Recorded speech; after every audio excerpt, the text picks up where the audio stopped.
Alrighty, guys. Thanks for joining me again. I'm making a private video, or well, it's going to be unlisted this time, so you guys actually have access to it. This time, you can see we're in Fantasy Grounds. Okay, so I'm going to show you guys some stuff in Fantasy Grounds to make sure uh, that you can do what you're doing. Okay, I'm going to start off this video and explain that at this point, I'm a little frustrated with some of the actions in Fantasy Grounds, and specifically when you go back and watch the video, I'm talking about this Magic users. Okay, so Dylan and Herb. All right, I'm not sure what you're doing on your screens because I can't see your screen. So I'm going to show you this one more time. Okay, so if I sound a little frustrated, I'm probably a little frustrated in this because it's I know I said in the beginning you don't need to be proficient in Fantasy Grounds, all right? But now we've had a couple sessions and we've had 5 test sessions as well, right? And I'll hopefully get up another test session this week for leveling up your characters, which we'll talk about in a little bit.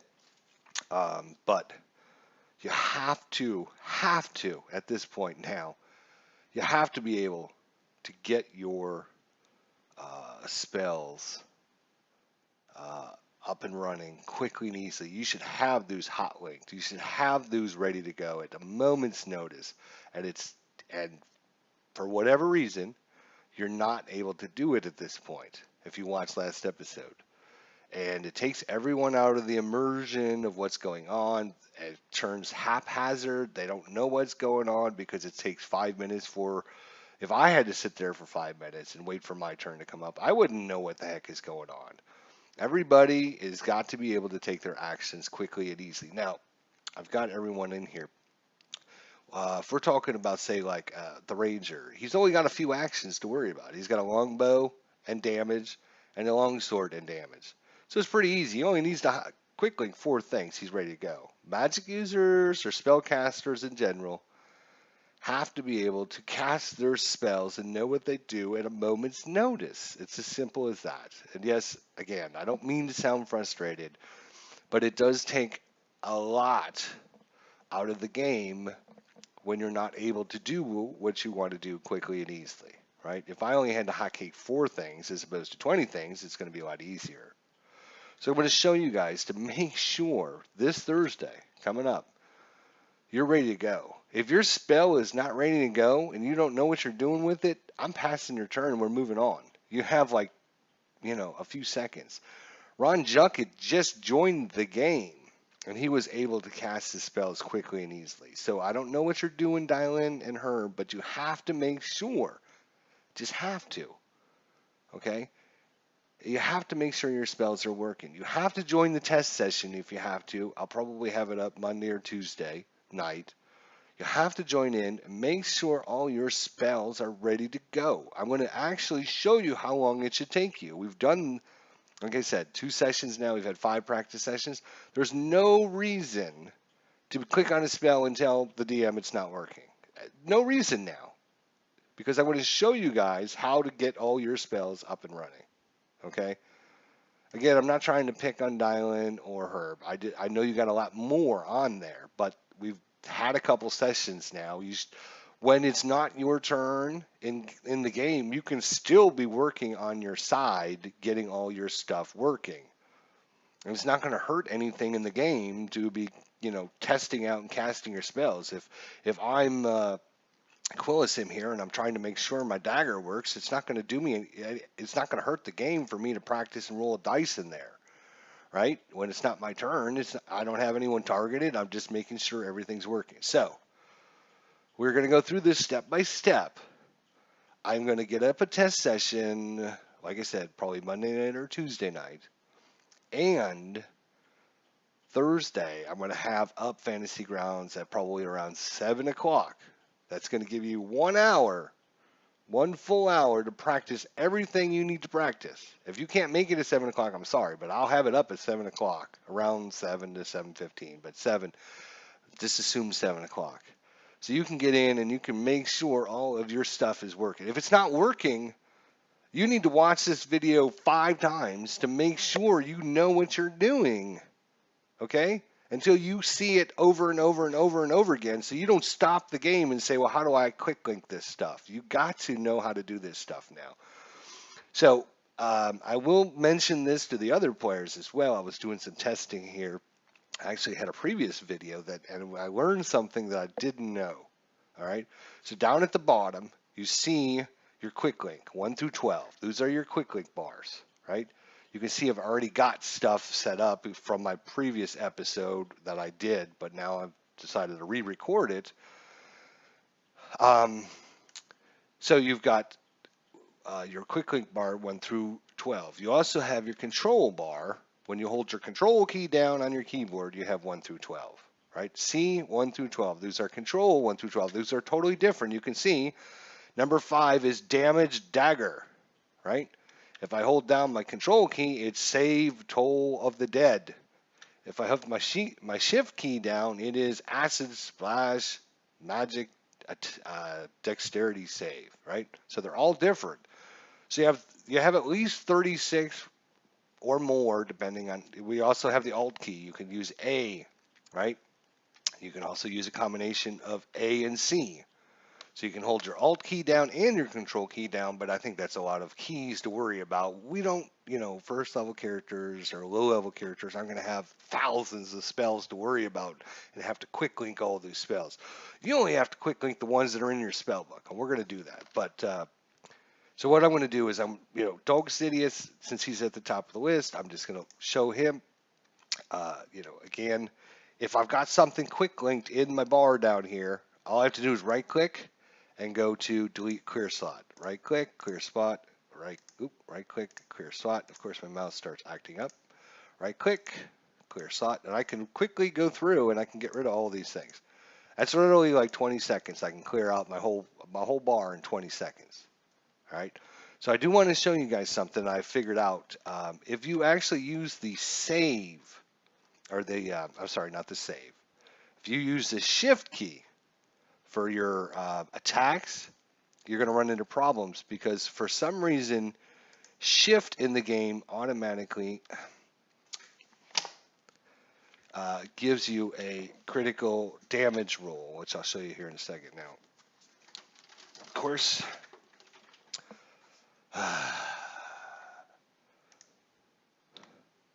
so right click, right click, right click, right click, right click, right click, right click. And I was just clearing out my bar here because I decided I want different things there.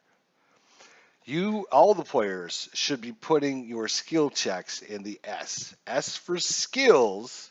You might remember, oh, I just used my shift key, S for skills. The reason you want to do that is you will notice if I use my shift key for my damage here, we're just going to use Dog Sidious as an example here. And I'm going to take down my 1d8 plus 3. I'm holding down my shift key on my keyboard at this time. You can see it's S5 and S6, right? When I go to do my attack, it does it fine. But when I do my damage, right, it automatically gives me a critical hit on my damage. So you don't want to set up anything in your shift bar that does damage. So for me, if I was a player, what I would do is I would put all my skills there, because if you add your skills there, you don't have to worry because there's no damage amounts, right? I can just quickly grab in all my and you can see what I'm doing. All right, I'm just taking the dice, dragging it down here. Oh, if I miss, I just grab it again. Of course, my mouse is acting all funky and stupid, right? And just go through the list. And I can't do the 10, 11, 12 because of the video overlay, but I would do the same thing. And literally, I got all my spells done in less than a minute. This is stuff that should have been done like before the first session, guys. Okay, if you don't have that skill, that's fine. You should still be able to. All right. DM says, give me a acrobatics check. All right. Well, let's see. All right, let's close it out again. All right, so DM calls out and says, I need you an acrobatics check from everyone. Oh, shoot. Okay, we click skill, acrobatics, and boom. How long did that take me? Like 12 seconds. It shouldn't take you guys more than 10 seconds to make any dice roll the DM asks you for. If you are not familiar with what is on each of these pages at this point, then you need to go and look at back at that email that I sent out, because I quick linked every single page, right? And quick linked every single page and showed you an example of what was on every single tab. You have your main tab, which you're going to use for your abilities and your saves and your initiative. Your skills, you should have all of your skills except for the ones that we're not going to probably use very often. The ones we are not going to use very often are going to be sleight of hand. Probably not going to use sleight of hand very often, so you don't need to quick link that one.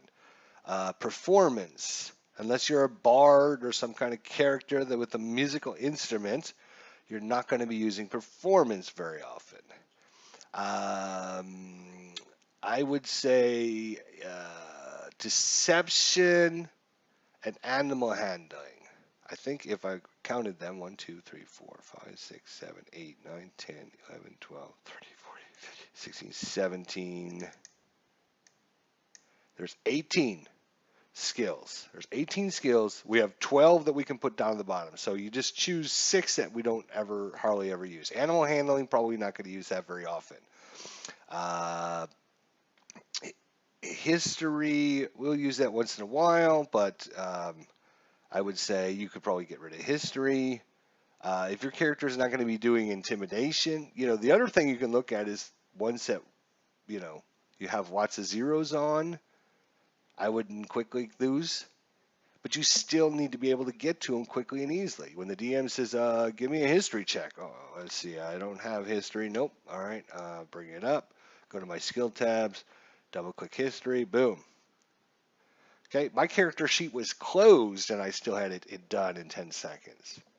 Right? So if you have your character sheet up, which you should have your character sheet up at all times, I mean, your character sheet should be like above the chat box. You should have the map over here, or however you're setting it up at your house. So you should be able to just quickly click through your tabs. You're going to use your action tab all the time. You're going to use your skills tab, and you're going to use your main page. If you need to look at your abilities and what they do, you can click on that. But that is stuff you should be doing in between rounds or before session or whatever. You should know by now. Inventory page, once in a while, you might have to look at that. Probably, you should know what your character's likes and dislikes are by now. And the log, you're not going to really deal much with that at this point. So, I mean, it's either going to be a skill or an action, right? So that's Doug Sidious's character. Now, when we talk about getting up, let's get up the combat tracker. That would be even better. All right, spell users. Again, this is now session 3 coming up, plus all those practice sessions. You have got to have all of your spells ready to go. And I want to do all of Quilla Sim's spells. There's no excuse come Thursday, none that I can think of, that when you click on your spell and tell the DM it's not working, what do I need to do? That is not acceptable at this point. I know I told you guys you're not to be proficient in Fantasy Grounds. That was in the beginning. We've now done enough test sessions. We've now done enough gameplay. You guys have got to be proficient in your spell users, right? You have to. All right, so let's look at Quilla Sims. I'm going to show Quilla Sim how to set up his, and then I'm going to do the same thing with Aldrich Daw, and make sure you guys have got all your spells. Again, I'm going to be putting all of my skills in the S for skills. I think that makes sense. I'll put all of my spells in the C, or the control, 1 through 12. And you can see I've already started doing that for Quilla Sim, but I'm going to clear this out because I was doing it in another video, and that's when I realized that the shift bar was actually rolling critical hit for everyone. And I'm like, okay, well, I need to redo this because All right, so Quilisim, I don't know how you have it set up. I'm just showing you how I'm setting up. All right, so I'm in your action tabs. Firebolt. We talked about this. I've mentioned this several times now. When you cast a spell, you either attack the creature with it, and you have to make an attack dice roll, or the spell hits the enemy and they need to resist it by making a saving throw. That's what your saving throws are for. You're trying to resist whatever happening out there. So Firebolt, all right? If you're not sure how to get to this at this point, there's nothing I can do to help you because I've told you about it 100 times now, right? So we're going to bring up your character sheet. If you're not on the Actions tab, go to the Actions tab. And everything about your spell is the dragon head. It tells you everything you need to know, right? The magnifying glass shows you how it's coded into Fantasy Grounds, right? So if I close these out and you're not sure, click on the magnifying glass and it'll show you everything that's coded into the game and what's going on with it. So you can see here, it is going to be an attack. All right, ranged +4. So I'm going to take this sword and I'm going to take it down to my control, and I'm just going to hold it. And as long as I hold it, look, it just follows my mouse wherever I go. Right? If I let go of my mouse, what happens? It drops it. So again, just click on it, drag it around. Okay, now my mouse is acting winky again, but what you should be doing is just taking this, dragging it down, and dropping it right into your quick link bar. Whether that's your first page or your control page, whatever, don't use your shift page because shift will give you critical hits automatically in your dice rolls, and that'll be a problem because the DM will be like, no, that's not a critical hit, and you'll be like, well, I'm just clicking the button. Okay, so now you know, don't use your shift key for anything other than your skills. Shift key, S key, skills. Okay? So I've got attack, firebolt down there. If I'm not sure, I can click it. Look at that. Attack, firebolt, attack, firebolt. It's automatically going to add in everything I need. Boom, boom, boom.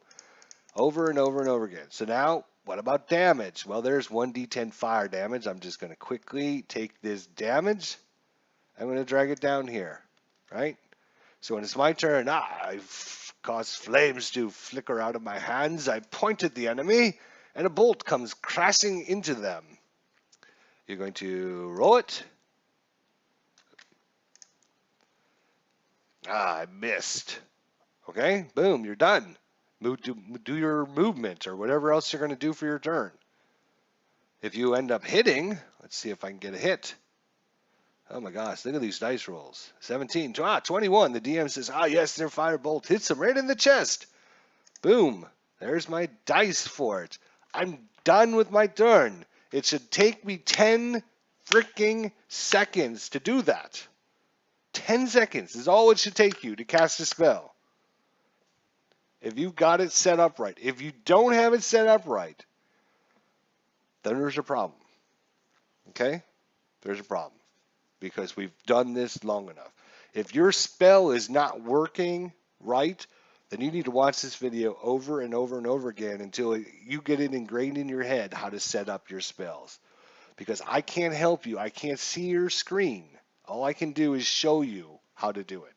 I'm teaching you how to do it. All right? If your dice start getting all wanky like this, right-click your desktop and go to Arrange dice, and it should put all the dice back into where they need to go. So that's your first spell. Second spell, Mending. Mending is a role-playing thing, all right? So you don't need to worry about coding that in, but what you do need to do, right, is you need to take this spell and put it in to your spell list here, right? Because what happens if the DM says, well, what does that spell do? I don't read it off to me or whatever. I don't want you to spend 10 minutes trying to look it up. Okay, all you have to do is come down here and click on the spell. Boom, it brings up the window. It tells you everything you need to know in 5 seconds. When the DM says, what does this spell do? 5 seconds. It should take you literally 5 seconds to get the spell up. And again, I might sound aggravated. I might sound frustration.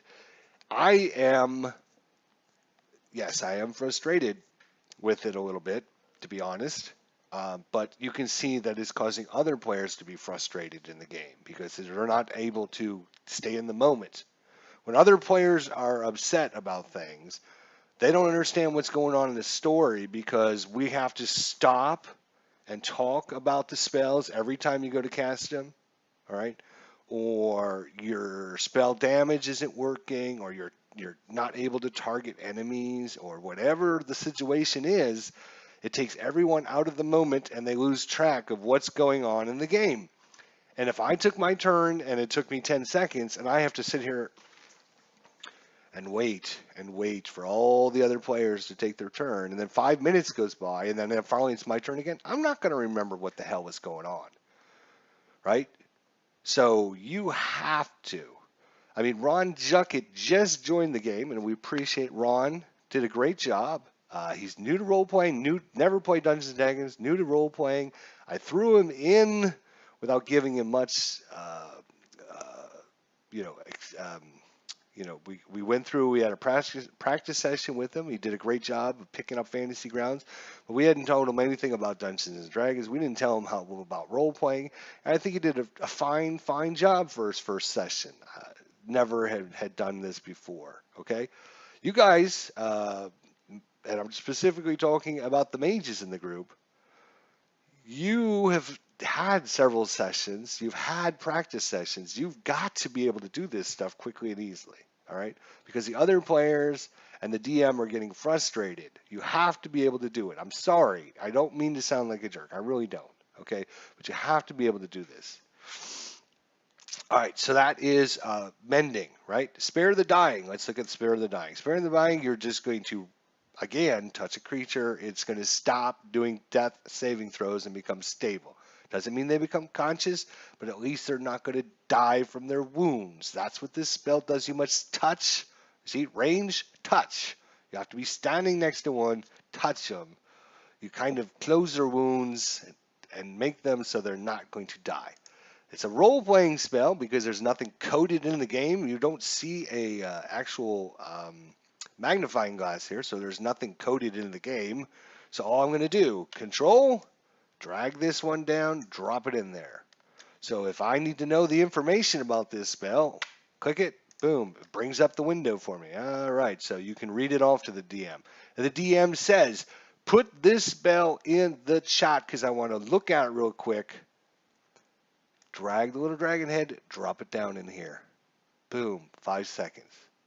It should be in there.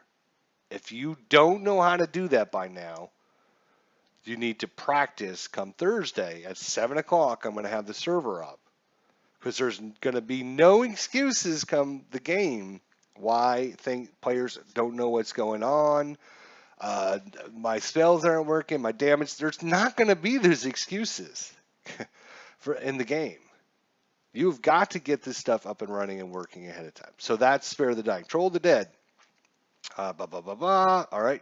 So this one's coded in the game. So you have a save. All right. We talked about this. You either attack an enemy. All right. And if you hit the enemy, you do damage. If you miss the enemy, they don't take damage. Or you cast your spell on them and you hit them automatically. Now they need to resist it by either rolling a saving throw, a dexterity saving throw, a constitution saving throw, a wisdom saving throw, whatever it is. They need to resist your spell. If they're successful, they don't take damage. If they are unsuccessful, they will take your damage. One or the other. There's only one exception in the game, and that is Magic Missile. Magic Missile automatically hits. So you don't need to roll for that. We'll look at that when we get to Eldritch Daw and his spells. So you need to quick link this save DC Wisdom, right? And you're going to drag this down into the bar. And when you click on it, it's going to tell the DM exactly you are casting this spell. It's a Wisdom DC 12 saving throw. So the DM knows what he needs to roll to make it successful or not for the enemy you have targeted for this spell. It's as simple as that. Now, this spell, Toll the Dead, has got two different damage types, right? One damage is whether they are at full hit points, and the other damage is if they are not at full hit points. So you need to drag both of those damages down there and have them ready to go, right? So you cast Toll the Dead. DM says, creature failed their saving throw. They are wounded already. You click on this, and literally within 10 seconds, I've cast my spell and I roll my damage, and I'm done with my turn, other than using my movement if I choose to move, and I'm done. That's as simple as it goes, right? So there's all your cantrip spells. Comprehend languages. Again, this is a spell that does not need, this is a role-playing spell, okay? But you should quick link it down here. Detect magic, same thing. Identify, same thing. Long Strider, same thing. The only one you have to worry about is Witch's Bolt. Again, click the magnifying glass to bring up the information. This is another attack, ranged +4, and it's going to do 1d12 points of damage. So you're going to take this one. You know what? I'm actually going to clear those two out of there because I can't actually see because of my window here. I'm going to take this attack. I'm going to drag it down here. I'm going to take my damage and drag it down here as well. The reason there are 2 damage here is we can read the spell and it'll tell you why. If you're not sure, what happens is you cast it on the creature. As long as you keep concentrating, see, the duration is concentration. As long as you are still concentrating on this spell, you're automatically hit the enemy, and they're automatically going to take 1d12 points of damage. So think of it as Emperor Palpatine when he's doing his lightning bolt. He's just doing that round after round after on an enemy. They still do the same amount of damage. I don't know why they had to code it twice, but you can choose to drag both of those down or just one because, like I said, they do the same amount of damage. So, oh yes, I'm casting Witch Bolt. You see lightning come out of my fingertips and start engulfing the enemy. Right? Boom, attack. Yeah, I missed. All right, so I don't need to worry next time. Okay, that spell is used. Spell users. I'm only going to tell you this one time. One more time. This is it. Here is your spell slots. It will tell you how many spells you can cast.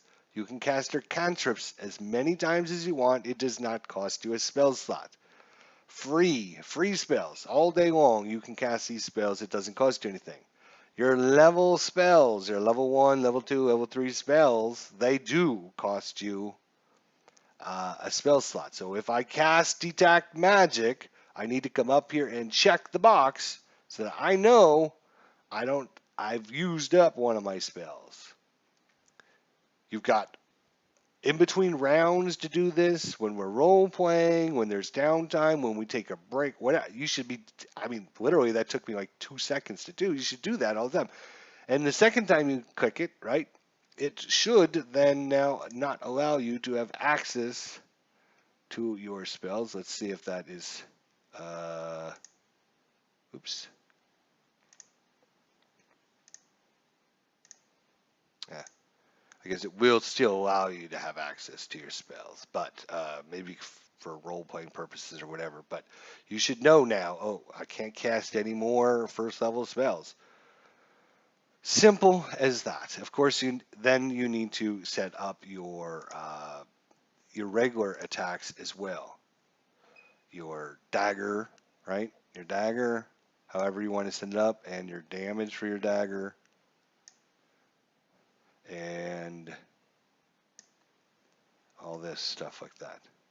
So remember, all this is for everyone. If you check before next session what you have on your shift key. If you have any damage there in the shift key, oops, it's not going to work. It'll automatically give you a critical hit, which is interesting because now we know if I hold my shift key down when I go to roll my damage, it should automatically give me a critical hit, right? So if I do that, let's see here. Yep, look at that. So we know now, something I didn't even know until I was doing some practice and stuff. Shift key will automatically give you a critical hit. If you critical hit someone when you're rolling your damage, whether it's from down here or from, if you're doing it from your character sheet, if I got a critical hit, hold my shift key down. That's not going to work. Yes, it's not going to work. You're going to have to do it from. You're going to have to do it from your character sheet. Right. Yep. See. So, anyways, all right. Let's look at Eldritch Daw. Same thing. All right. Skills. They should go in your S, your shift key. I'm not going to show you how to do that over again. All right. Actions. You need to make sure you get your crossbow. Right. Clear. Right click clear. Right click clear. Right click. And then left click and clear slot. Right click. Left click clear slot. Right click. And then left click clear slot. See? Boom. Done. All right. I'm now going to take my crossbow and I'm going to drag it down here. I'm going to take my damage down here. And boom. All right. Click them. Make sure they frickin' work. Okay. Crossbow rolled. And the crossbow damage works. It shouldn't all of a sudden, halfway through the session, not work again, right? It works. Everything works fine. There should be no excuse come Thursday that my damage is not working on my crossbow or whatever the situation is. Practice. That's why I'm going to have the session up at 7 o'clock and hopefully get another test session up here so you guys can connect and do all this stuff ahead of time if you need to. And like I said, I'll get things up and running hopefully Thursday by 7 o'clock. Acid Splash. So same thing, I'm going to hold my control key down and I'm going to actually right click clear slot because I'm going to get rid of all of the other spells or whatever you have in your control keys. I'm going to get rid of all of them and I'm going to show you yours. All right, so again, yours might look like this, right? Acid Splash, Dragon Head gives you all the information, right? The magnifying glass gives you all the how it's coded in the game. So this one is a DC save. So once again, just going to take this and I'm going to hold my control key out, and I've got C1, Acid Splash, click it, make sure it works. It tells the DM it's a Dexterity 13 save. That's what it should say for the DM. So now the DM knows, okay, whoever you had targeted is now got to make a Dexterity 13 save. The DM will tell you whether he's successful or he fails. If he's successful, he dodges out of the way. He doesn't take damage. If he does take damage, you're going to take this little thing and drag it down here and drop it in there. And look at that. It works. I got Acid Splash. There it is. DM says, yep, you hit him. Boom. Damage. I'm done. Freaking 5 seconds. You have to be that fast. You has to go that fast. Each round of combat takes 6 seconds in real life. 6 seconds is all. If it takes us 5 minutes to run one round of combat, 6 seconds is now 5 minutes. That's not a good ratio. Okay, so we want to make sure when it's your turn, you go and act. You do what you do. Act. All right, so that's that spell. Firebolt, same thing. Hit the little thing. I'm going to hit my control key. This one is an attack. Drag it down. Oops. Yep. All right. I did do it. And I'm going to drag down the damage.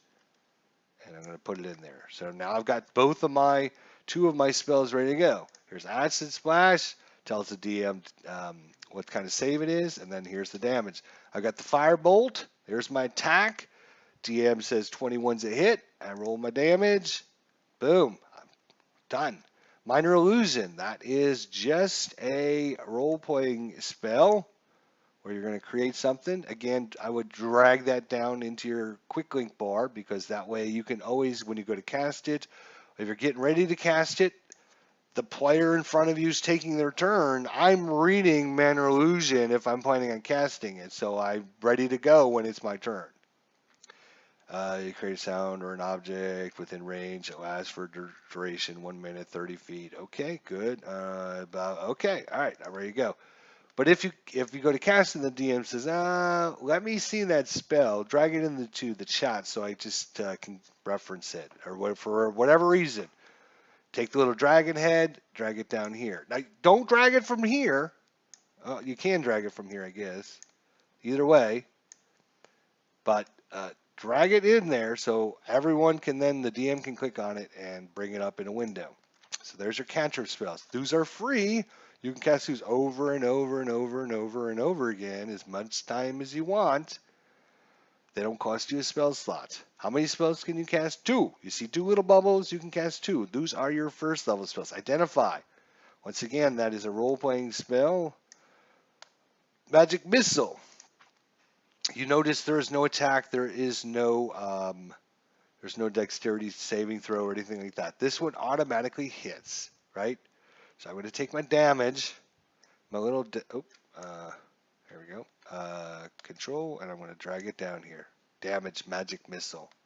I cast Magic Missile at the goblin, right? Boom, boom, boom. He's going to take all 3 of those attacks, because if you're not sure, click the little dragon head. It tells you a dart deals 1d4 plus 4 force damage at its target. You cast 3 glowing darts, so basically 3 magic missiles come out at the same time, and kind of hit your target. That was the one and only spell that I know of. There might be others, but the one and only spell I know of in the game that automatically hits. Shield, all right? If we look at shield, what does it do? It gives you an effect. All right, let's look at this spell real quick. Invisible barrier of magical force appears to protect. Until the start of your next turn, you have a +5 bonus to armor class included against the targeting attack, and you take no damage from magic missile. There you go. So there you go. There's the. So basically, it gives +5 to armor class. You can only cast it on yourself. So you're going to target yourself, and you're going to give yourself. All right, so let's test this out. We can look at your armor class. Your armor class is right now armor class of 12, right? Let's find Eldritch Daw here. Eldritch Daw. It is your turn.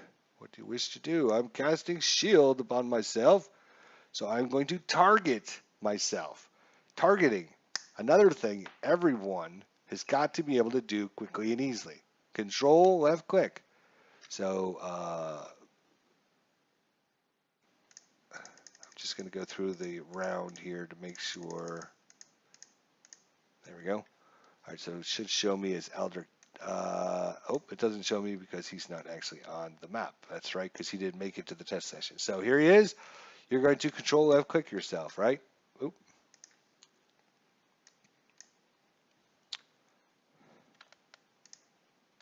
Targets Eldritch Daw. I don't know because I don't have the player version or the demo version what you guys see, but for me it tells me you've got yourself targeted, right? So if I cast this spell now, boom.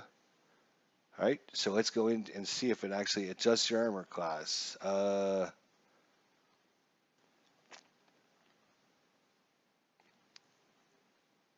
Eldritch Daw effects. So this might not be actually coded into the game. Let's see. Oh yeah, it does show me an effect, armor class +5. Let's look at your character from here. Nope, it just gives you an effect, armor class +5. So if someone goes to target you, you need to remind the DM they take a -5 penalty to their attack because you've got 5 bonus to your armor class till the start of your next turn. So remember that, because it doesn't look like it's actually coded in the game as far as I can tell. That does show up as an effect. Again, you guys should see effects. If you don't, it's not that big a deal because I see the effects, and that's kind of what's important, right? So magical force field comes around you, boom, you're ready to go with that spell. We've got it coded in the game. So that's shield, and your last spell is sleep. So let's look at this. This spell is going to give you 90-foot range. You're going to try and make so many hit points of creatures fall asleep. So there's no sense in spending 5 minutes trying to target enemies on that spell. It's automatically going to go into effect. You're just going to tell me who you're targeting, and then based upon, it takes the lowest hit dice creature first. So if there's a group of bats that have 4 hit points, and there's some goblins that have 7 hit points, and then there's like the Goblin King that has like 20 hit points. What happens is it takes the 4 hit dice creatures first, and then fills up as many of those as possible, and then it will then target the next group, and maybe like 2 of those guys go down as well. And then so the DM will tell you what happens when you cast this spell. I'll tell you who to target, and then I'll tell you what happens, so that way you can then do the effect of unconscious. So if I was to drag this down here, you can see effect unconscious. Now maybe you don't like that because it doesn't give you enough information, right? You can right click it and go to edit label, and you can hit the backspace on your keyboard, right? And you can say effect, enemy sleep. Boom, right? So now if we look at it, it says effect enemy sleep. So maybe the DM says, oh yeah, all 4 of those skeletons, yeah, they take your sleep spell and they go to sleep. So at that point, what you want to do is you want to make sure you untarget yourself. Control left click, Control left click, Control left click, Control left click, Control left click. So you can see within literally 5 seconds, I've got all the enemies targeted. Now I just click on affect enemy sleep, and you can see on my screen, they now go unconscious because of your spell. Now maybe I'll tell you, oh, just skeleton 2 and skeleton 4 fall asleep.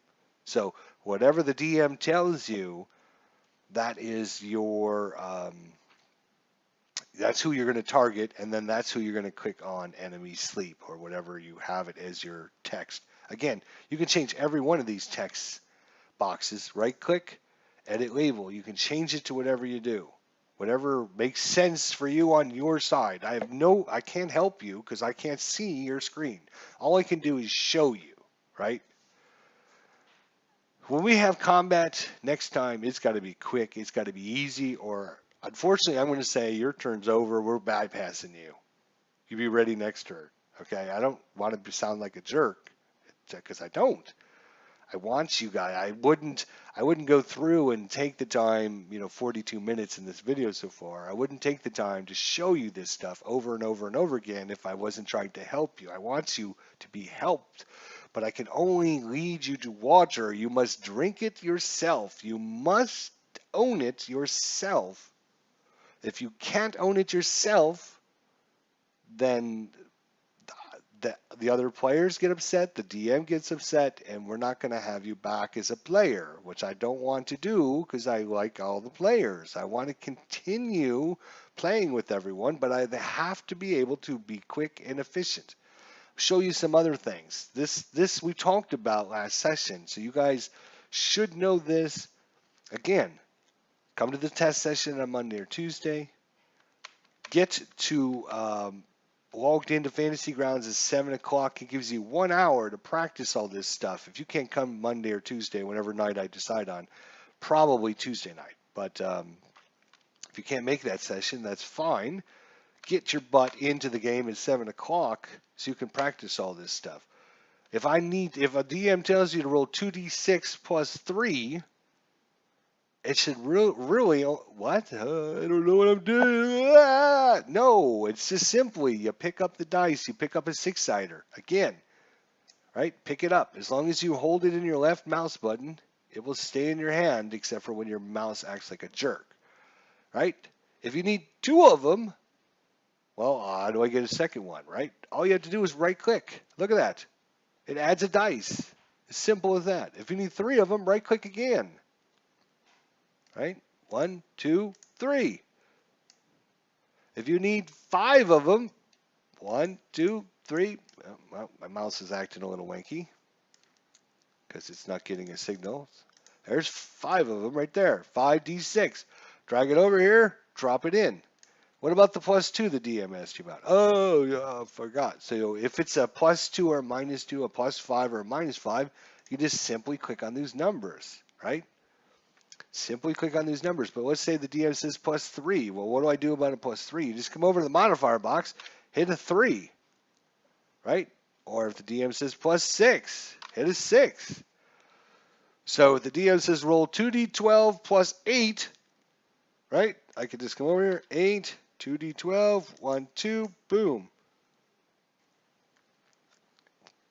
10 seconds. That's all it should take. And I shouldn't have to explain it to you how to do that because I've now done it.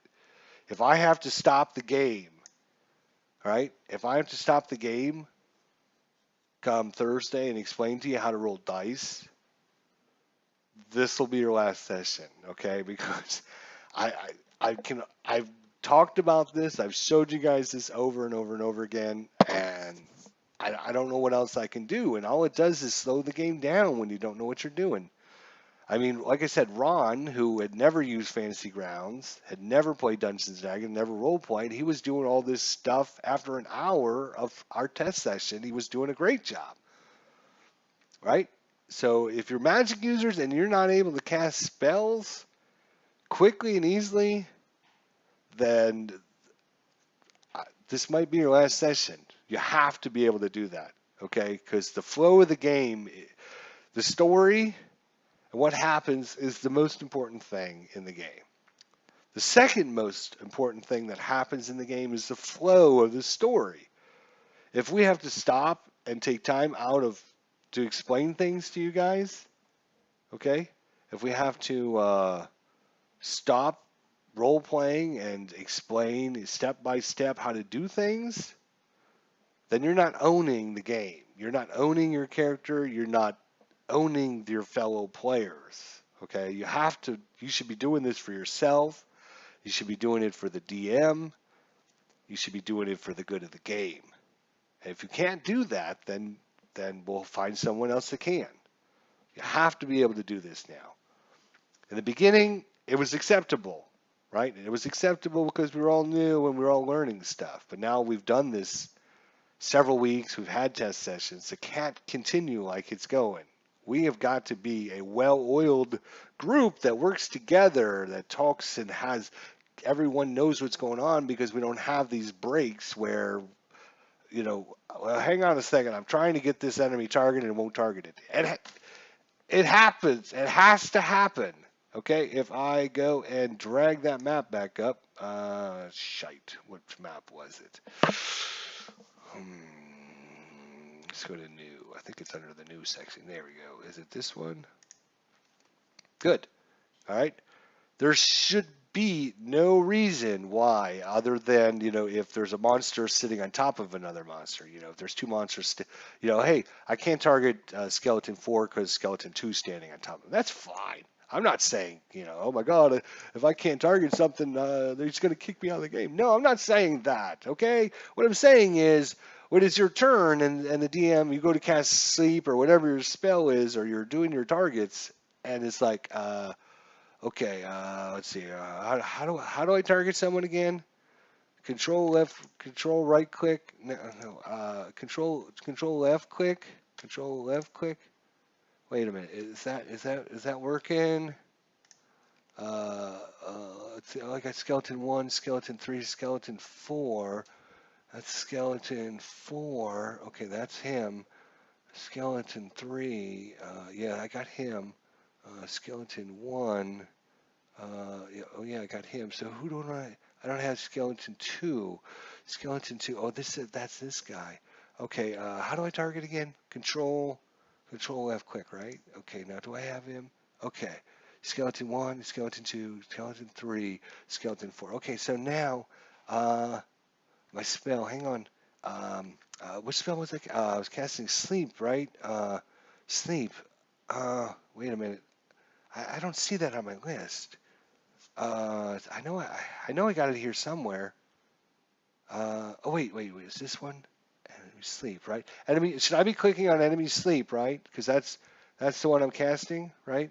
Uh, Wait, did that work? Did that do it? That's what's been happening, okay? And that can continue because you see how long that took me, and I already had 3 people targeted. That can't continue. You have to be able to do your spell quickly and easy. If you can't, then you're slowing down the game, and for the good of the game, I'm going to ask you to leave the game. All right? I'm going to ask you nicely as I can, just not invite you back to the game because the other players get frustrated because they don't get to take their turn, and you get through 2 rooms in 2.5 hours because you're spending all that time casting taking up casting your spells. All right? I've got emails from a couple people that are interested in joining the game. Okay, I'm trying to get another game started, possibly on another night, so don't worry about that. But I've got a lot of people interested. If you're taking up a player spot and you're not proficient with this stuff at this point, for the good of the game and the other people that get frustrated and mad because I come to play Dungeons and Dragons. I don't come to have you teach the other players how to drag dice around the table. All right, that's why I'm going through this video slowly, and as hopefully as proficiently as I can to show you exactly everything. If now session 3 and you can't do this stuff quickly and easily, you have to be at least professional now in Fantasy Grounds. Ron Juckett, who just had 1 hour, or maybe it was 2 hours, he had 2-hour practice session. He was able to do all this stuff in the game without any problems. All right, so you Magic users have been in the game for several weeks now, many test sessions. I'm putting it on you to own it for yourself, for the other players, and for the DM, and for the good of the game, that you have to get better at this. If you're not better, then we'll find somebody else, or you need to switch to a character that all you use is a dagger and a sword or something, right? Because we can't slow the game down. I can't spend 5 minutes taking a turn anymore. You have to be able, there's no excuse. You can see here, every time I control left click, it either selects or doesn't select somebody. Now, if you accidentally select the wrong creature and you cast a spell, that's not a big deal. That's not what I'm talking about here. What I'm talking about is what I just showed you, the example. You have to be able to, okay, I'm going to target this guy. I'm going to cast my spell, and here it comes. And magic missile, boom, boom, boom. Oh, crap. I targeted the wrong guy, DM. I'm so sorry. I meant to target skeleton number 4, not skeleton 3. I apologize. That's my fault or whatever. That's not what I'm talking about, guys. That is not what I'm talking about. Everyone can have a problem. Everyone. The DM included. Okay? I'm not talking about you misclick something or you don't you don't uh, do something correctly in the game. That's not what I'm talking about at all. Okay, that will happen. Okay, what won't happen is you don't know what you're doing with your spell. You can't target someone. You can't. You don't know how much damage it takes. You don't know what the spell does. Anything like that, where I have to stop and wait for you to get your thing ready to go. That's what's not acceptable. Okay. Either that or you need to switch out to a different character class where all you use is a sword and a bow. And we'll give somebody else the magic user. Because we can't take that long to do that stuff anymore. We're going to be doing leveling for your characters. I'm going to show you this pretty quickly. It's not hard at all. All right, I'm in the test session. This is our test game session. So if you're familiar with that, that's what we use. Right? So you can see when I bring up Aldrich Dahl here, all I have to do is drag it. Right? It shows me he's a level 1 wizard. Now he's leveled up, and all of you guys are leveled up. So now all you have to do is decide what your next class level is going to be. Is it going to be, are you going to move up to level 2 in wizard? Or are you going to be level 1 wizard and a level 1 ranger? Are you going to be a level 1 wizard, a level 1 cleric? Whatever you decide, you're just going to come over here to the right side. You should see the classes button, right? You should see the classes button. I believe you do. If you don't, I can do it for you, but that's fine. I'm just showing you an example. So here's the different classes, right? We can find out, okay, we're going to be a level 2 wizard, right? All I have to do is take the wizard from the player's handbook and just take this icon and just quickly drag it up to where it says wizard 1 and drop it. And what happened? Just made him a level 2 wizard, and it shows us down here. Added one class to wizard, added to Eldritch Daw. Average hit points for average wizard level, blah, blah, blah. It'll automatically roll your hit points for you, and it might pop up a window if you get any special abilities or any kind of special, uh, if you get a new anything, it'll pop up a new window. So you can see here, Eldritch Daw, level 2, class wizard, it gave you all the information, blah, blah, blah. And shows you hit dice, caster, level used. Wizard gives you all the information about the wizard, whatever, blah, blah, blah. And you see his hit points went to 10. He's now level 2 wizard. So that's as simple as leveling up goes. So we can either choose to level up ahead of time in the test session if everyone can join. You can email me and just say, level my character up to, or add a level of cleric to my cleric character, or add a level of barbarian to my fighter, or whatever you want, or we can do it together. Whatever you guys choose, I don't care. But it has to be done by the start of the next session. It has to be done correctly. It can't be. It can't be. It's not working. Okay? It works. If you're not doing it right, then you're not doing something that you should be doing. If I decide to add a level of rogue, right? I'm going to find rogue. I'm going to drag it over here.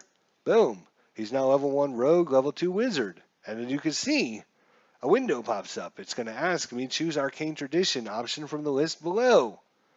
Okay? And you might get these windows. You have to know what I'm going to do. If you're not sure, you can click on the little dragon head. It tells me all about it. Oh, let's see. School of Conjuration. Your favorite spells are produce objects and conjure creatures out of thin air. Okay, is that something I want? Or maybe I want divination.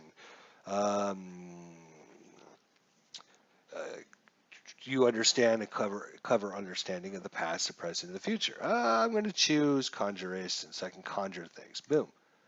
I get to choose a skill from the list below. Well, what skills do I have? Well, if you don't know what skills you have, that's a problem, right? Because you should know, but you can always go here and decide, well, let's see. Let's choose acrobatics because thieves are kind of nimble and quick and stuff, right? So get that window. All right. No more windows popped up. I'm good to go. I've leveled my character up. So now we're a level 1 rogue, level 2 wizard. When we level up the next time, maybe you decide, you know what, I'm going to go back and give myself another level wizard now. So you just take the player's handbook, wizard, drag it over, drop it down there. You can see level 1 rogue, level 3 wizard. My hit points are automatically adjusted. This time I didn't get a window because I don't get any special abilities when I turn, it's all coded in. If you don't get a window, don't be like, I didn't get a window. What am I going to do? Sometimes you get a window if you get a new thing, new ability or new skills or anything like that. Sometimes you don't get a window. It'll automatically adjust all your skills points for you and everything, right? So I think that's automatically done as far as I know. It'll add your hit points. It'll add any special abilities you get. You can see, because we added rogue, we get sneak attack, right? We also get thieves chant. It'll automatically add in all the stuff you get. If you have a list of choice, it should pop you up a window, right? So if we just quickly give you another example here, we're going to do ham tag. So you can see ham tag here. It actually, because probably my bad eyesight, but when I look at it at an angle, especially when it's in the corner, it looks like it says H-A-R-N. That's why I kept calling you Harndag, because for me it doesn't actually, and probably just I need to put my glasses on, right? If I put my glasses on, it might be better, right? So let's put on the glasses here. Well, it helps if you actually get all this stuff off. Get off. Yes, a little bit better, but this might be the font they use. It still actually does look like Harn tag to me, but now that I know your ham tag. Anyways, let's look at ham tag real quick. He's a level 1 fighter. Let's say he decides, you know what? I'm going to become a level 1 barbarian as well as a level 1 fighter. He's kind of a fighter barbarian, right? So I just add that in there. You see, it shows everything happened, right? And all the special abilities that you get. So it gives you proficiencies. It tells you everything. It adds it all here for you. So we also got rage. So we can look under abilities. We can look at rage. In battle, you fight with primal ferocity. On your turn, you can enter a rage as a bonus action. Remember, you get one bonus action per turn. While raging, you get the following benefits. If you weren't wearing heavy armor, you have advantage on strength checks and saving throws. When you make a melee attack using strength, you gain a bonus to the damage roll that increases as you gain levels as a barbarian, showing on the ranged damage column, and you have resistance to bludgeoning, piercing, and slashing damage. If you're able to cast spells, you can't cast them while you are raging. The rage lasts for 1 minute. How long is 1 minute in combat, guys? Think to yourself. I've talked about it several times. 1 minute. If combat lasts how long? 6 seconds. So 10 turns, 10 rounds of combat, right? The rage lasts for a minute, ends early if you're knocked unconscious or if your turn ends, or you've either attacked a hostile creature since your last turn or take damage since then. So you have to attack or take damage to keep it going. Obviously, you're fueling your rage. I mean, it makes sense, right? So that's just an example, right? So let's say after, go back to the main page here. So maybe when Hamtag turns 3rd level, we say, like the Barbarian, we're going to go up to level 3, or level 2 in Barbarian. And then, you know what?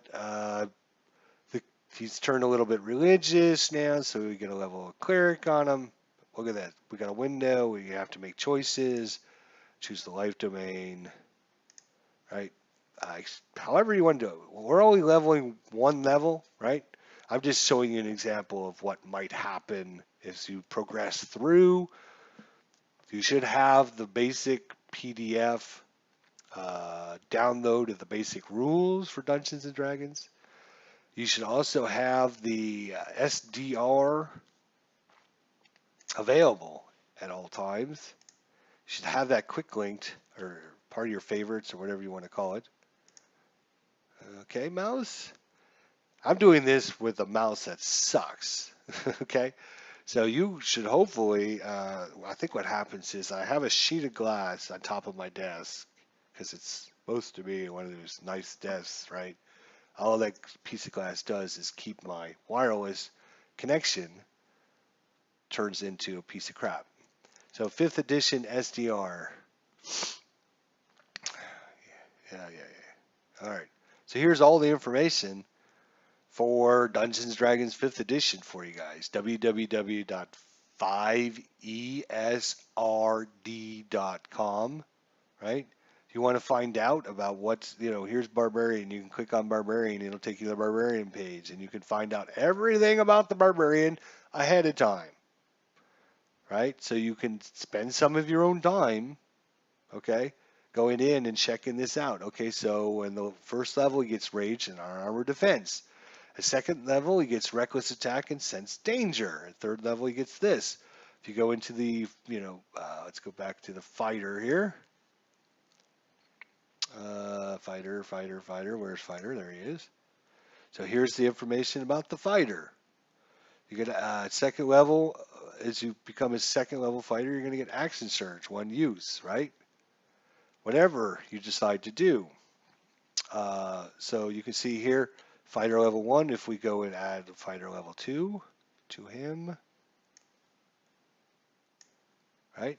What happened? Action surge right there, just like in the book. So it's all coded in quickly and easily for you.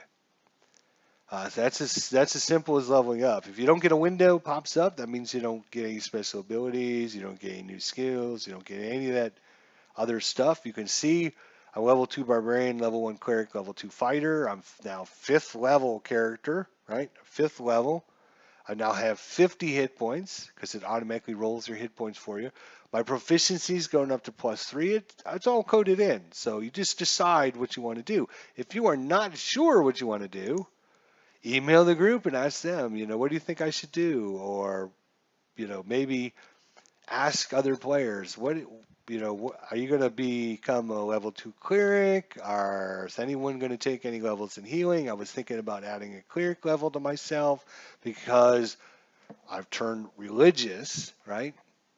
Listening to our cleric friend has turned me onto the gods, and I now wish to worship my own god.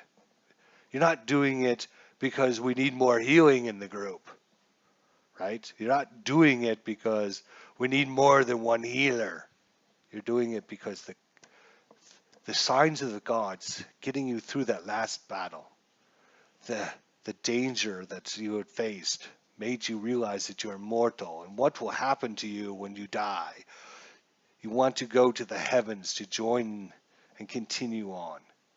Whatever you decide to role play it as, it's not because we need more cures in the group. Now, before anybody gets all excited and bent out of shape about, oh, we all have to take cleric levels, etc., blah, blah, blah. You guys, I haven't sent out this information, but you guys have gotten some treasure from your adventure. I will send you a list of your treasure in an email. But you've gotten a few magic items, you've gotten some equipment, you've gotten some coins and the equipment. You guys will split up however you deem it necessary, right? And you probably, every little village, every little town, they should have a couple, healing potions or some kind of a way to create those. Maybe this is kind of a small little village, so you don't expect. Well, we need a wand of dragon slaying, so we can go into the den of evil and kill everything. Probably not going to find it in this little village of 500-600 people, right? You might find a few little minor trinkets that might be magical, but you should be able to get a few potions. I think potions cost. Let's look. And don't forget, you're also getting paid 25 gold pieces to get the equipment there as well. So you get some money from that. You get some coin from finding all those items. And then some of the items you can sell or whatever. Now, selling items, you don't get full price for selling items in the player's handbook, right? So if let's go into the items here. Let's say you found some leather armor, right? So leather armor, right? And it doesn't matter if we'll use the player's handbook just for. All right, it costs 10 gold pieces, so you only get like 20% when you sell leather armor. So you might only get like 2 gold pieces. Otherwise, the vendors are not going to be making any profit if they sell everything for the same amount of money. Now, because you guys will talk about this at the beginning of next session, but because you guys got the provisions there and you've actually saved Sildar and Hallister has said a good word to people in the town, you might actually get 25%. Or maybe 30, depending on how well you treat the vendors, the people you encounter, the things you do for them, right? If the merchants need something and you are able to help them out, you might get a better exchange rate from him. Maybe he'll give you half value, whatever, right? But don't just assume, oh, I'm going to sell this for 10 gold and I'm going to sell this for 5 gold or blah, blah, blah. Sometimes you go to sell something like, really don't need that because I have no, nobody's going to buy it. You know, who's going to buy that kind of equipment here in this little town, right? And you'll find out, but basically you're going to find out this anyways, but I'll just let you know that Van Dalen is kind of a little miner area. And there's mines in the area, so like pickaxes and things like that, they can sell because there's miners coming into town that are trying to, find their fame and fortune in the mountains and try to dig up the gold or silver or whatever they can find. So, anyways, so that's leveling up. That's equipment. I will send you guys a list. I have to actually load up the other game and go through and let you know what you guys had come across and what you guys had found. And then I'll send you that list, and then you guys can decide what you're going to do with it. If you're going to try and sell it all, or if somebody wants something specifically, or if you had taken something from the list, let everyone know. Oh, my character already has those items or whatever. And then, yeah, then, so yeah, what I'm saying is, I don't want you guys to all level up at one level of cleric because you want healing spells because we only have one cleric in the group. Because you should be able to get, potion. I would think, um, I'll roll 1d6 here. You know what? We'll roll 1d8. And that will be, if you were looking for potions, this is about how many potions they have. So there's about 3 potions in the town from the, they're not easy to make, and you have to be higher level to do this. And maybe there's just no one's interested in buying a healing potion, because the local cleric, maybe he just casts, he casts healing on people and charges them a few gold pieces or whatever they can afford or whatever to kind of keep them healthy. So yeah, so there's a little bit of healing in the town. Don't forget your cleric will go up to 2nd level. If I'm assuming he does take a cleric level in cleric. Um, so you'll get more healing spells, and the spells become a little slightly more powerful and stuff. So, and besides that, oh, we've gone way over, but I enjoy talking with you guys, so I like that. Right? That's good. That's fun. Um, uh, so you also will have more hit points as well. Without one single attack is going to kill you guys instantly, right? So you should be able to take a couple attacks. Doesn't mean a critical hit doesn't just knock you down or whatever. Don't put all the healing on the cleric because the cleric actually has lots of spells besides healing that he could use that helps the party. And the other thing is, you guys ended up taking a lot of damage, which I'm going to talk about in the next episode, but I'll just highlight it now. You took a lot of extra damage that you didn't need to take based upon the choices or the actions you took in the game. The goblin that got away on the bridge, it caused a tidal wave that didn't really cause too much damage, but you also had the rock shear that fell over. That was 2d6, and I rolled really high on that, which knocked 2 players down, so that's a lot of healing. Just think that, every point of damage you take has got to try to, is going to weaken the party. And you don't want to put all that healing just on the cleric if you can protect yourself and gather yourself. And you might get, some rewards and stuff in town as well. So the path, the adventure pathway is branching on. Think of this as one of those roll your own adventure books where you go to page 64 and you read a paragraph, right? And then the paragraph says, okay, what do you decide to do? A, B, C, D. And if you choose A, you go to this other page. If it goes to B, well, in the beginning of this story, it's like, okay, what do you choose to go to Van Dalen? Go to page 84. Okay. All right. You now encounter some goblins. You can choose to follow their path or continue on to Van Dalen. That's your 2 choices, right? You chose to go through the path with the goblins, so that was some more pages, but eventually you made it back to that other page, and now the only choice is to go to Van Dalen. So now that you're at Van Dalen, you have A, B, C, D, E, and F. You have like 6 choices. So the things are now well, now that you're in Van Halen, it's up to you guys to decide what you want to do, where you want to go. There's going to be lots of people to talk to that might give you information, that might give you quests, that might ask you for help. They might challenge you. They might, whatever.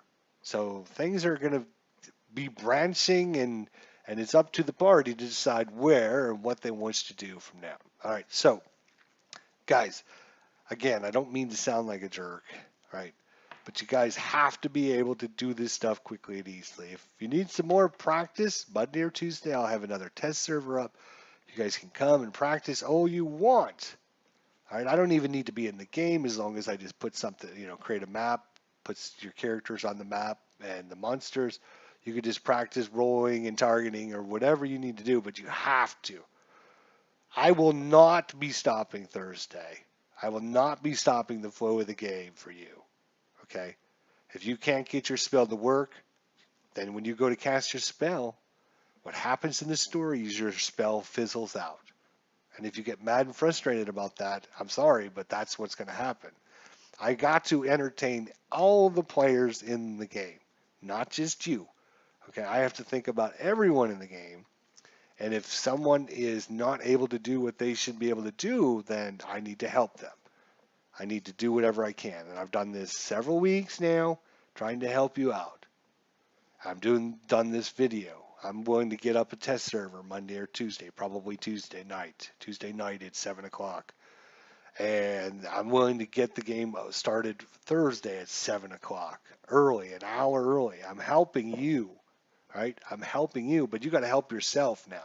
You got to make sure all your quick links work. You got to watch this video over and over again until you see me do it 20 times. Then that's what you got to do. Because you have to be able to get your stuff done quickly and easily.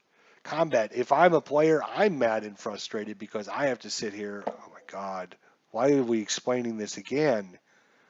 How does he not have this spell working? Every time he goes to cast his spell, it's not freaking working. Why not? I would be frustrated as a player, and I'm not going to frustrate the game and the group because you can't get your stuff to work. All right? So that's just as simple as it's going to be. I'm not going to threaten. I don't want to be a threatener. I don't want to be a jerk DM. I don't want to be anything. I want to help you guys. But you have to be able to help yourself, right? You have to be able to do what I ask you to do.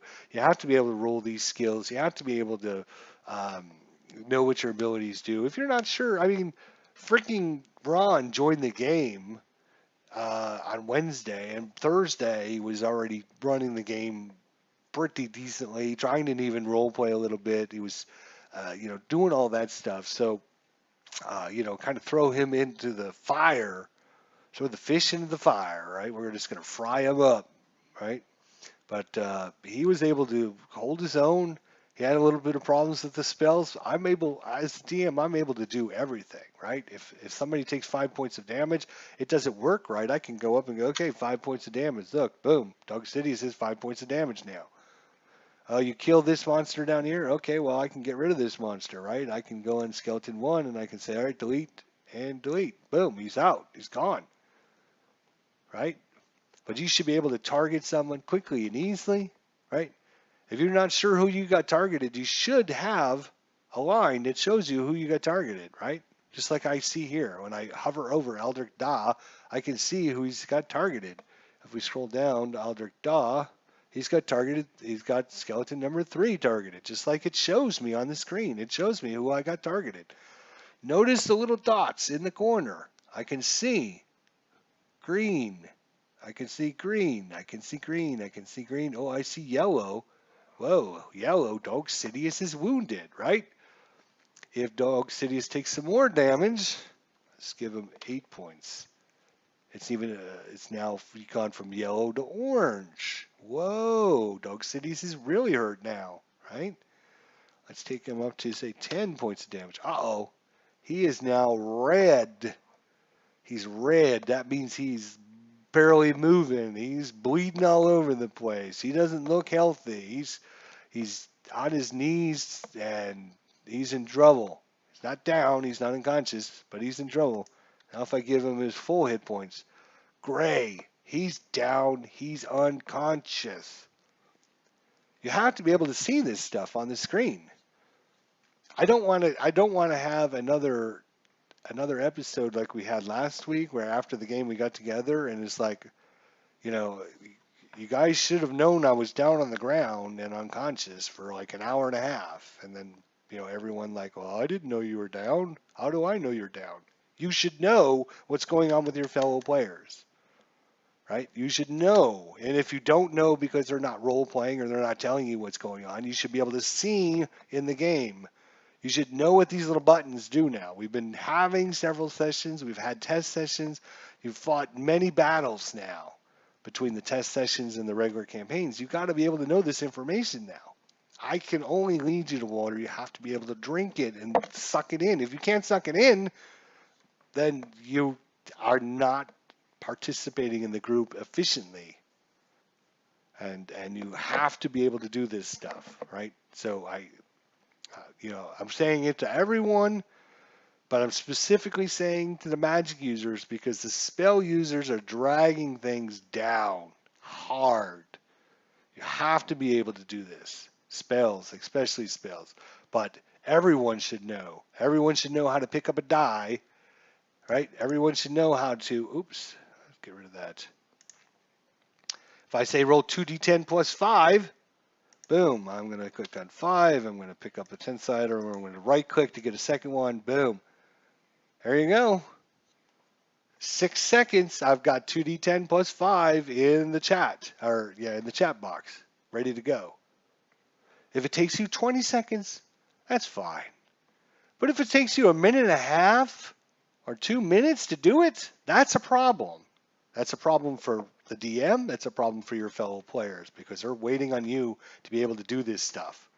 And the DM can't go on and continue the story because we're waiting on you not to be able to do that stuff. Let's do 5d20 plus 17. So modifier 17. Boom. I need 5d20. 1, 2, 3, 4. I now got 5 of them. Boom. That's 5d20 plus 17. If you can't do it that quick, that's a problem. Again, roll me a, I'm going to go with something we never use. Give me a survival check. Oh, okay. Click on my character, right? If my mouse was working even better, that would be super great. I go to my skills tab and I just simply double click on my survival. Boom. And that was with a busted ass mouse that I need to get a better mouse or whatever. This mouse is wanky. You can see it kind of, it goes and then it stops and it goes. But anyways, you got to know where that stuff is. If I ask for a dexterity saving throw, you got to know where that is. It's on your main page. It's under dexterity save. I just double click the dice. Boom. 5 seconds. It's done. We shouldn't be waiting 2 minutes for you to figure out where the dexterity saving throw is at this point in the game. Okay? If Ron Juckett has problems, that's fine because he's only had 2 hours of practice and he had 2 hours in the game. So he's only had 4 hours. We've had test sessions longer than that. So if Ron Juckett has problems and I need to help him out, that's one thing, all right? But for the players that have been in the game since the beginning, especially the spell users, you have to be able to get your spell users, you have to be able to get your spells, you have to get your damage, you have to get your attacks, you have to get them ready to go. You have to know how to drag things into the chat box. That goes for everyone, right? If you go, I get to reroll ones because I'm lucky. And the DM says, what? What are you talking about? Now, fortunately for you guys, you have an awesome DM who knows everything. But if the DM says, well, what are you talking about? Lucky, right? You should be able to drag that skill in 2 seconds to show the DM. I go under my abilities and I go, oh, lucky, here it is. There. See, remember I'm lucky. And then the DM can go, well, okay, let me click on this. Oh, when you roll 1 on an attack die, ability check, or saving throw, you can reroll the die. Oh, there you go. Do it. Right? Because you know how to add things to the chat box. Anything that's a red dragon head can be dragged into the chat box. If I go back to my main page here and I go, okay, I'm a halfling, I can drag that in. I've got the mark of healing. Oh, what does that give me? Oh, okay, well, let me look and see, blah, blah, blah.